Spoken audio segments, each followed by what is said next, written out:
It's time to tackle brown rice.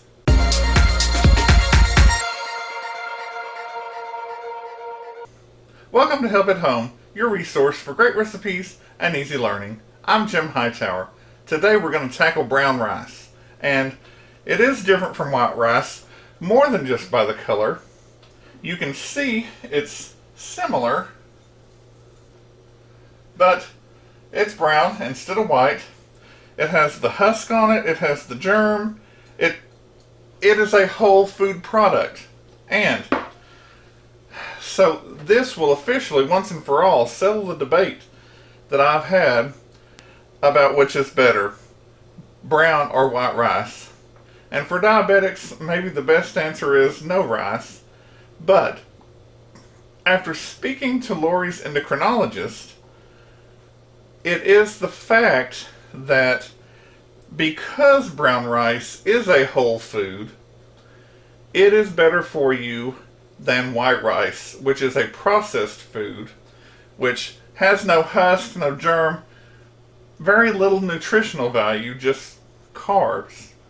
Sure, brown rice has carbs, but it takes longer for your body to break down whole foods, which is what makes it healthier for you. Or at least a little healthier for you. So, that's why we're talking about brown rice today. Also, we've already learned how to make white rice when we did Grandma's Syrian rice, which, slap your mama good. But, with brown rice, it cooks longer, and it's just one of those things that you can't rush. And I think a lot of people don't like brown rice because it's either gummy or crunchy. Because if you don't cook it right, it's just not going to perform the way you want it to. But follow along with me, and I will teach you how to cook it just the right way, and it will be tender the way it's intended to be, and you'll enjoy it. And then next week, we'll have another dish to put it with. So, see, we're stacking our learning. Grab your pen and paper. Here come the ingredients that you'll need. 1 cup of brown rice. You'll need 1 teaspoon of salt. Just put that into the small of your hand. Toss it on top. You'll need 2 cups of boiling water. So let me grab that. Also, I like to add in half a stick of butter for flavor. But because we're going healthy, I'm going to do 1/4 of a stick, which is 2 tablespoons. That's my second one. Now, you can leave it out and be completely healthy.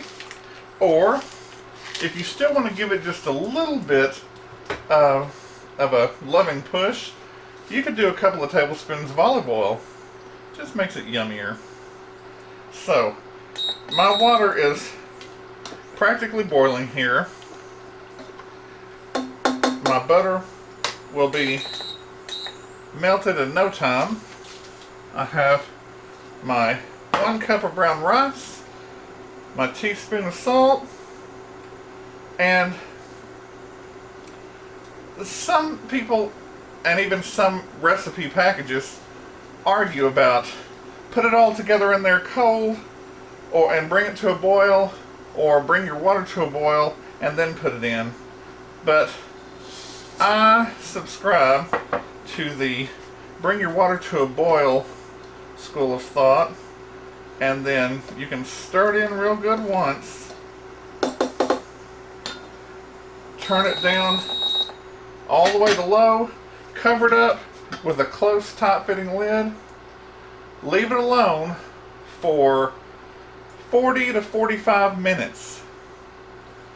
Now, with our regular rice, we're checking it at 20 and checking it at 30. Don't do it. Our 40 minutes is up. Let's take a look.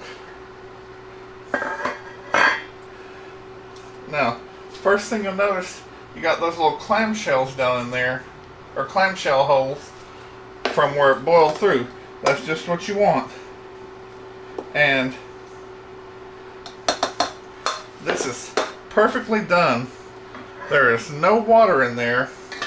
What I'm going to do is set it on my stove over here, just to cool or to steam for about 10 minutes, and then we'll fluff it up.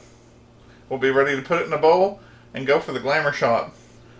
Our rice still has a couple of minutes left to steam, but I wanted to talk about what I love to just sprinkle over my brown rice if I'm not going to have anything else with it.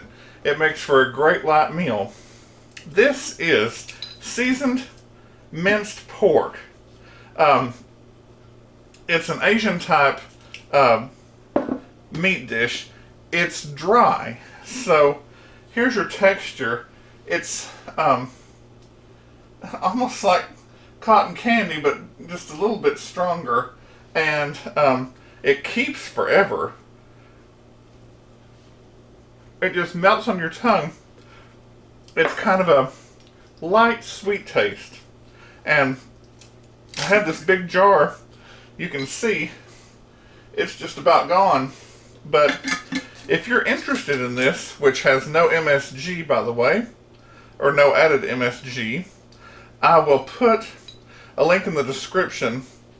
It says www.htyusa.com, and you could order it online. But how interesting. Meat that's dried and will stay good for months outside the refrigerator, even after it's open. You can't beat that. I'll sprinkle this on top of the rice in the glamour shot. Here's our rice.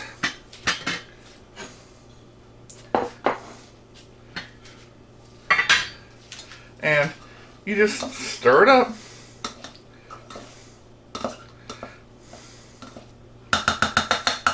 But look at that. It's fluffy and cooked. It's not small and crunchy. And it's not gooey or slimy. It's just perfect.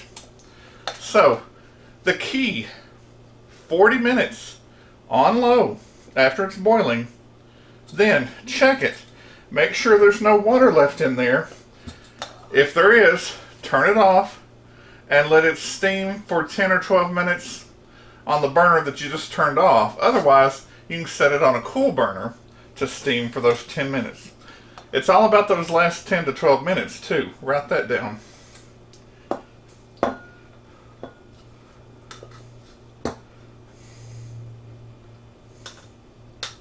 When you see that dried minced pork on there, you're just going to love it. And you stir it up in there, and like I said, it's a quick light meal with meat, and you didn't even have to cook it. Who doesn't like that?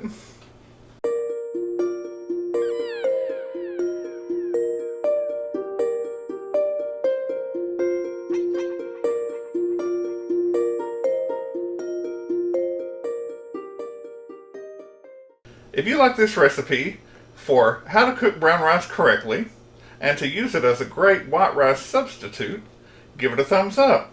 Subscribe and share with your friends who like to cook or just want to learn how. Drop me a line in the comments below about your experiences with cooking brown rice and what else you'd like to see in the kitchen. Click the bell in the top right-hand corner for notifications. I'm Jim Hightower, and remember, everyone needs help, even me. Enjoy!